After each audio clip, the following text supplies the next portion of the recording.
Hello friends, ಎಲ್ಲರಿಗೂ ಸರ್ಗಮ್ ನಳಪಾಕ YouTube ಚಾನಲ್ಗೆ ಸ್ವಾಗತ. ಇವತ್ತಿನ ರೆಸಿಪಿ ಮ್ಯಾಂಗೋ ಬರ್ಫಿ. ಮ್ಯಾಂಗೋಲಿ ಬಹಳಷ್ಟು ರೆಸಿಪಿನ ನಾನು ಮಾಡಿ ತೋರಿಸಿದ್ದೀನಿ. ಅದರಲ್ಲಿ ಮ್ಯಾಂಗೋ ಬರ್ಫಿ ಕೂಡ ಒಂದು. ನಾನು ನನ್ನ ಹಳೆಯ ವ್ಲಾಗ್ಸಲ್ಲೆಲ್ಲ ವೀಡಿಯೋಸಲ್ಲೆಲ್ಲ ತುಂಬ ಮ್ಯಾಂಗೋ ರೆಸಿಪೀಸ್ನ ಮಾಡಿದ್ದೀನಿ. ನೀವು ಬೇಕಿದ್ರೆ ನೀವು ಚೆಕ್ ಮಾಡ್ಕೊಳ್ಳಿ. ಮ್ಯಾಂಗೋ ಬರ್ಫಿ ಅಂತೂ ತುಂಬ ಚೆನ್ನಾಗಿದೆ, ಹಾಗೆ ಮಾಡೋದು ಕೂಡ ತುಂಬ ಸುಲಭ. ಇದಕ್ಕೆ ಏನೆಲ್ಲ ಸಾಮಗ್ರಿಗಳು ಬೇಕು, ಹೇಗೆಲ್ಲ ಮಾಡ್ಕೊಳ್ಳೋದು ಅಂತ ನೋಡ್ಕೊಳ್ಳೋಣ ಬನ್ನಿ. ಮೊದಲಿಗೆ ನಾನಿಲ್ಲಿ ಒಂದು 3 ಮ್ಯಾಂಗೋನ ತಗೊಂಡು ಅದನ್ನ ನಾನು ಈ ರೀತಿ ಕಟ್ ಮಾಡ್ಕೊಳ್ತೀನಿ.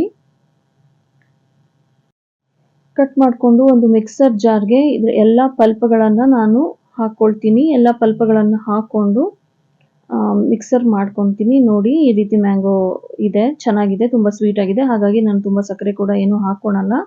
ಈ ರೀತಿ ಮಿಕ್ಸರ್ ಜಾರ್ಗೆ ಎಲ್ಲ ಮ್ಯಾಂಗೋ ಸೈಡ್ಸ್ಗಳನ್ನು ಕಟ್ ಮಾಡಿಕೊಂಡು ಎಲ್ಲ ಪಲ್ಪ್ಗಳನ್ನು ಹಾಕ್ಕೊಂಡು ಮಿಕ್ಸರ್ ಮಾಡ್ಕೊಳ್ಳೋಣ. ನೋಡಿ, ಈ ರೀತಿ ಒಂದೊಂದಾಗಿ ಎಲ್ಲ ಮ್ಯಾಂಗೋಗಳನ್ನು ಪಲ್ಪ್ನ ಕಲೆಕ್ಟ್ ಮಾಡಿಕೊಂಡು ಈ ಮಿಕ್ಸರ್ ಜಾರ್ಗೆ ಹಾಕೊಳ್ಳೋಣ. ನಂತರ ಮ್ಯಾಂಗೋ ತುಂಬ ಸ್ವೀಟ್ ಆಗಿರೋ ಕಾರಣಕ್ಕೆ ನಾನು ಬರೀ 2 ಟೇಬಲ್ ಸ್ಪೂನ್ ಅಷ್ಟು ಸಕ್ಕರೆನ ಹಾಕ್ಕೊಳ್ತಿದ್ದೀನಿ. ಹಾಕ್ಕೊಂಡು ಮಿಕ್ಸರ್ ಮಾಡ್ಕೊಳ್ಳೋಣ. ಮಿಕ್ಸರ್ ಮಾಡಿದ ನಂತರ ನೋಡಿ, ಈ ರೀತಿ ಫೈನ್ ಪೇಸ್ಟ್ ಆಗುತ್ತೆ. ಈ ರೀತಿ ನಾವು ಮಾಡಿಕೊಂಡು ಇಟ್ಕೊಳ್ಳೋಣ. ನಂತರ ನಾವು ಒಂದು ಬೌಲ್ಗೆ 50 ಗ್ರಾಮ್ ಅಷ್ಟು ಕಸ್ಟರ್ಡ್ ಪೌಡರ್ನ ತಗೊಳ್ತಿದ್ದೀನಿ. ಈ ಫುಲ್ ಪ್ಯಾಕೆಟಲ್ಲಿ 100 ಗ್ರಾಮ್ಸ್ ಇದೆ, ಅಂದರೆ ನಾನು 50 ಗ್ರಾಮ್, ಇದರ ಅರ್ಧ ಅಂದರೆ 50 ಗ್ರಾಮ್ ಅಷ್ಟು ಕಸ್ಟರ್ಡ್ ಪೌಡರ್ನ ತಗೊಂಡು ಅವಶ್ಯಕತೆ ಬೀಳುವಷ್ಟು ನೀರನ್ನು ಸ್ವಲ್ಪನೇ ಹಾಕ್ಕೊಂಡು ಚೆನ್ನಾಗಿ ಮಿಕ್ಸ್ ಮಾಡ್ಕೊಳ್ತೀನಿ. ಒಂದು ಸ್ವಲ್ಪ ಕೂಡ ಗಂಟು ಆಗದೆ ಇರೋ ರೀತಿಲಿ ಮಿಕ್ಸ್ ಮಾಡಿಕೊಂಡು ನಾನು ಸ್ಮೂತಾಗಿ ಇದನ್ನು ಪೇಸ್ಟ್ ರೀತಿಲಿ ಮಾಡ್ಕೊಳ್ತೀನಿ. ನಂತರ ನಾವೇನು ಬ್ಲೆಂಡ್ ಮಾಡ್ಕೊಂಡಿದ್ವಲ್ಲ, ಮಿಕ್ಸರ್ ಮಾಡ್ಕೊಂಡಿದ್ವಲ್ಲ ಮ್ಯಾಂಗೋ ಪಲ್ಪ್, ಅದನ್ನು ಕೂಡ ಚೆನ್ನಾಗಿ ಇದಕ್ಕೆ ಹಾಕಿ ಎಲ್ಲದನ್ನು ಹಾಕಿ ಚೆನ್ನಾಗಿ ಮಿಕ್ಸ್ ಮಾಡಿಕೊಂಡು ಒಂದಕ್ಕೊಂದು ಬೆರೆಯೋ ರೀತಿಲಿ ಮಿಕ್ಸ್ ಮಾಡಿ ಸೈಡಲ್ಲಿ ಇಟ್ಕೊಳ್ತೀನಿ. ನೋಡಿ, ಈ ರೀತಿ ಮಿಕ್ಸ್ ಮಾಡ್ಕೊಳ್ತೀನಿ. ಸೈಡಲ್ಲಿ ಇಟ್ಕೊಂಡು ನಂತರ ನಾನು ಒಂದು ಪ್ಯಾನ್ಗೆ ಈ ಮಿಕ್ಸ್ ಮಾಡಿರೋಂಥ ಮಿಶ್ರಣವನ್ನು ಹಾಕ್ಕೊಳ್ತೀನಿ. ಹಾಕ್ಕೊಂಡು ಗ್ಯಾಸನ್ನು ಮೀಡಿಯಂ ಫ್ಲೇಮಲ್ಲಿ ಇಟ್ಟು ಚೆನ್ನಾಗಿ ಮಿಕ್ಸ್ ಮಾಡ್ಕೊಳ್ತೀನಿ.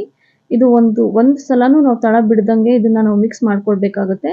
ಇಲ್ಲ ಅಂದರೆ ತಳ ಹಿಡಿದ್ರೆ ಅದು ಸ್ಮೆಲ್ಲು ಕೂಡ ಪರಿಮಳ ಕೂಡ ಚೆನ್ನಾಗಿರೋದಿಲ್ಲ, ಹಾಗೆ ಗಂಟು ಕೂಡ ಆಗುತ್ತೆ. ಹಾಗಾಗಿ ನಾವು ನಿಧಾನಕ್ಕೆ ಎಲ್ಲದನ್ನು ಚೆನ್ನಾಗಿ ಮಿಕ್ಸ್ ಮಾಡ್ಕೊಳ್ಬೇಕು. ಯಾರೆಲ್ಲ ನಮ್ಮ ಚಾನಲ್ ಸರ್ಕಮ್ ನಳಪಾಕನ ಸಬ್ಸ್ಕ್ರೈಬ್ ಮಾಡ್ಕೊಂಡಿಲ್ವೋ ಒಮ್ಮೆ ನಮ್ಮ ಚಾನಲ್ಗೆ ವಿಸಿಟ್ ಮಾಡಿ. ನಿಮ್ಗೆ ಇಷ್ಟ ಆದಲ್ಲಿ ಸಬ್ಸ್ಕ್ರೈಬ್ ಮಾಡ್ಕೊಳ್ಳಿ. ಒಂದು 3-4 ವೀಡಿಯೋಸನ್ನು ನೋಡಿ ನಂತರ ನೀವು ಡಿಸೈಡ್ ಮಾಡ್ಕೊಳ್ಳಿ. ನೋಡಿ, ಈ ರೀತಿ ಬಿಸಿ ಆದಂಗೆ ಗಂಟು ರೀತಿಲಿ ಆಗುತ್ತೆ, ಆದರೆ ಇದು ಗಂಟು ಆಗೋದಿಲ್ಲ. ನಾವು ಕೈ ಬಿಡ್ದೇನೆ ಇದೇ ರೀತಿಲಿ ನಾವು ಮಿಕ್ಸ್ ಮಾಡ್ಕೊಳ್ತಾ ಇದ್ರೆ ಗಟ್ಟಿ ಆಗುತ್ತೆ, ಹಾಗೆ ತುಂಬ ಚೆನ್ನಾಗಾಗುತ್ತೆ ಕೂಡ. ನೋಡಿ, ಈ ರೀತಿ ಚೆನ್ನಾಗಿ ಮಿಕ್ಸ್ ಮಾಡ್ಕೊಳ್ಳೋಣ. ಈ ರೆಸಿಪಿಯ ಇಂಗ್ರೀಡಿಯೆಂಟ್ಸ್ನ ನಾನು ಡಿಸ್ಕ್ರಿಪ್ಷನಲ್ಲಿ ಮೆನ್ಷನ್ ಮಾಡಿರ್ತೀನಿ, ಹಾಗೆ ಸ್ಕ್ರೀನ್ ಮೇಲೆ ಕೂಡ ಡಿಸ್ಪ್ಲೇ ಆಗ್ತಾ ಇರುತ್ತೆ. ನೀವು ಯಾವ್ದು ಬೇಕಾದರೂ ನೋಡ್ಕೊಳ್ಬೋದು. ನೋಡಿ, ಈಗ ಗಟ್ಟಿ ಆಗ್ತಾ ಇದ್ದಂಗೆ ಈ ಥರ ಗಂಟು ಥರ ಅನಿಸುತ್ತೆ, ಆದರೆ ಇದು ಗಂಟು ಆಗಿಲ್ಲ ಅಷ್ಟೇ. ಈ ರೀತಿ ನಾವು ಚೆನ್ನಾಗಿ ಮಿಕ್ಸ್ ಮಾಡ್ಕೊಳ್ತಾ ಇರೋಣ. ಇದು ನಿಧಾನಕ್ಕೆ ಗಟ್ಟಿ ಆಗ್ತಾ ಬರುತ್ತೆ. ನೋಡಿ, ಈಗ ಚೆನ್ನಾಗಿ ತಳ ಬಿಡೋದಕ್ಕೆ ಶುರುವಾಗಿದೆ. ಎಷ್ಟು ಸ್ಮೂತ್ ಫೈನ್ ಪೇಸ್ಟಲ್ಲಿ ಆಗಿದೆ ಕೂಡ. ಈ ಟೈಮಲ್ಲಿ ನಾವು ಇದಕ್ಕೆ 1 ಟೀ ಸ್ಪೂನ್ ಅಷ್ಟು ತುಪ್ಪನ ಹಾಕ್ಕೊಳ್ತೀನಿ. 1 ಟೀ ಸ್ಪೂನ್ ಅಷ್ಟು ತುಪ್ಪನ ಹಾಕಿ ಚೆನ್ನಾಗಿ ಮಿಕ್ಸ್ ಮಾಡ್ಕೊಳ್ತೀನಿ. ನೋಡಿ, ಇವಾಗ ಡಿಫ್ರೆನ್ಸ್ ನಿಮಗೆ ಗೊತ್ತಾಗುತ್ತೆ. ತಳ ಹಿಡಿತಿಲ್ಲ ಅಂದರೆ ಇದು ಬೆಂದು ರೆಡಿ ಆಗಿದೆ ಅಂತ. ಈಗ ನಾವು ಚೆನ್ನಾಗಿ ತುಪ್ಪ ಈ ಮಿಶ್ರಣಕ್ಕೆ ಹೊಂದೋ ರೀತಿಲಿ ಚೆನ್ನಾಗಿ ಮಿಕ್ಸ್ ಮಾಡ್ಕೊಳ್ಳೋಣ. ನಿಮಗೆ ಬೇಕಿದ್ರೆ ನೀವು ಡ್ರೈ ಫ್ರೂಟ್ನ ಈಗಲೇ ಮೇಲೆ ಹಾಕ್ಕೊಂಡು ಮಿಕ್ಸ್ ಮಾಡ್ಕೊಳ್ಬೋದು, ಆದರೆ ನಾನು ಮೇಲೆ ಇಟ್ಟಿದ್ದೀನಿ ಅಷ್ಟೇ. ನಮ್ಗೆ ಯಾವ ರೀತಿ ಬೇಕೋ ಆ ರೀತಿ ನಾವು ಮಾಡ್ಕೊಳ್ಳೋಣ. ಆದರೆ ಬರ್ಫಿ ಮಾಡ್ತಿರೋದ್ರಿಂದ ನಾನು ಮೇಲೆ ಹಾಕ್ಕೊಳ್ತಾ ಇದ್ದೀನಿ ಅಷ್ಟೇ. ನೋಡಿ ಯಾವ ರೀತಿ ಕಾಣಿಸ್ತಿದೆ ಅಂತ. ಈ ಮಿಶ್ರಣ ಚೆನ್ನಾಗಿ ಬೆಂದು ರೆಡಿ ಆಗಿದೆ.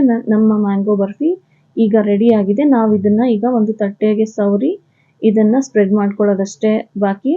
ನೋಡಿ, ನಾನು ಮತ್ತೊಮ್ಮೆ ತೋರಿಸ್ತಿದ್ದೀನಿ. ಇದು ಸ್ವಲ್ಪ ಕೂಡ ತಳ ಅಂಟ್ತಾ ಇಲ್ಲ, ಬೆಂದು ರೆಡಿ ಆಗಿದೆ. ನೋಡಿ ಯಾವ ರೀತಿ ಇದ್ರ ಟೆಕ್ಸ್ಚರ್ ಇದೆ ಅಂತ. ನೋಡಿದ್ರಲ್ಲ. ಈಗ ನಾವು ಒಂದು ತಟ್ಟೆಗೆ ಒಂದು ಸ್ವಲ್ಪ ತುಪ್ಪನ ಹಾಕ್ಕೊಂಡು ಸವರ್ಕೊಳ್ಳೋಣ. ತಟ್ಟೆ ಪೂರ್ತಿ ನಮ್ಗೆ ಯಾವ ಮೋಲ್ಡ್ ಬೇಕಾದರೂ ನಾವು ತೊಗೊಳ್ಬೋದು. ನಮ್ಗೆ ಯಾವ ಮೋಲ್ಡ್ ಕಂಫರ್ಟಬಲ್ ಆ ಮೋಲ್ಡನ್ನು ತೊಗೊಂಡು ಸ್ವಲ್ಪ ತುಪ್ಪನ ಸ್ಪ್ರೆಡ್ ಮಾಡಿಕೊಂಡು ನಂತರ ಈ ಮಿಶ್ರಣವನ್ನು ಹಾಕ್ಕೊಳ್ಳೋಣ. ಹಾಕ್ಕೊಂಡು ನಾವು ಚೆನ್ನಾಗಿ ಸ್ಪ್ರೆಡ್ ಮಾಡಿ ತಣ್ಣಗಾಗಕ್ಕೆ ಬಿಡೋಣ. ನೋಡಿ, ಈಗ ನಾನು ಈ ತಟ್ಟೆ ಒಳಗೆ ಹಾಕ್ಕೊಳ್ತಾ ಇದ್ದೀನಿ. ಹಾಕ್ಕೊಂಡು ನಾನು ಸ್ಪ್ರೆಡ್ ಮಾಡ್ತಾ ಇದಕ್ಕೆ ತಣ್ಣಗಾಗಕ್ಕೆ ಬಿಡ್ತೀನಿ. ನೋಡಿ, ಇವಾಗ ತಣ್ಣಗಾಗಿದೆ, ಸ್ವಲ್ಪ ಕೂಡ ಕೈಗೆ ಅಂಟ್ತಾ ಇಲ್ಲ. ಹಾಗೆ ನನಗೆ ಯಾವ ಶೇಪಲ್ಲಿ ಬೇಕೋ ಯಾವ ಶೇಪ್ ಬೇಕೋ ಆ ಶೇಪಲ್ಲಿ ಕಟ್ ಮಾಡಿಕೊಂಡು ರೆಡಿ ಮಾಡ್ಕೊಳ್ತೀನಿ. ನೋಡಿದ್ರಲ್ಲ ಎಷ್ಟು ಚೆನ್ನಾಗಾಗಿದೆ ಅಂತ. ಸ್ವಲ್ಪ ಕೂಡ ಅಂಟ್ತಾ ಇಲ್ಲ, ತುಂಬ ಚೆನ್ನಾಗಿರುವಂಥ ರೀತಿಯಲ್ಲಿ ಬಂದಿದೆ, ತುಂಬ ಚೆನ್ನಾಗಾಗಿದೆ ಕೂಡ. ನೋಡಿದ್ರಲ್ಲ ನಮ್ಮ ಮ್ಯಾಂಗೋ ಬರ್ಫಿ ಎಷ್ಟು ಚೆನ್ನಾಗಾಗಿದೆ. ದಿಢೀರಂತ ಗೆಸ್ಟ್ ಬಂದರೂ ಕೂಡ ನಾವು ಮಾಡ್ಬೋದು. ಯಾರೇ ಹಬ್ಬದಲ್ಲಿ ಇರ್ಬೋದು ಅಥವಾ ಗೆಸ್ಟ್ ಬಂದಾಗಿರ್ಬೋದು, ಯಾವಾಗ ಬೇಕಾದರೂ ಮಾಡ್ಬೋದು. ಮತ್ತೆ